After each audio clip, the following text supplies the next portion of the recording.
আপনারা আমাদের নাজমুস সাকিবের নাম শুনছেন? 13 বছরের নাজমুস সাকিব, হাফেজ জাকারিয়া, হাফেজ তারিকুল ইসলাম, ফজলে রাব্বি আদেল। আপনারা কি পিএইচপি কোরআনের আলো প্রোগ্রামগুলো দেখেন রমজানে? দেখেন।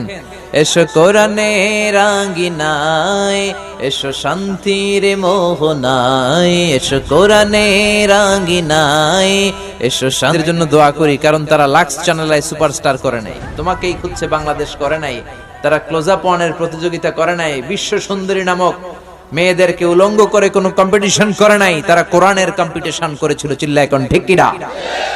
2-3 বছর আগে 20,000 হাফেজকে তারা ইয়েস কার্ড দিয়ে ঢাকায় নিয়ে এসেছে। সেই 20,000 হাফেজের মধ্য থেকে ময়মনসিংহ কিশোরগঞ্জের ওই এলাকার নাজমুস সাকিব 13 বছরের 20,000 হাফেজকে পেছনে ফেলে সারা বাংলাদেশে ফার্স্ট হয়ে গিয়েছে। সে প্রথম পুরস্কার পেয়েছে 3 লক্ষ টাকা। ধর্মমন্ত্রী লাইভ প্রোগ্রামে সরাসরি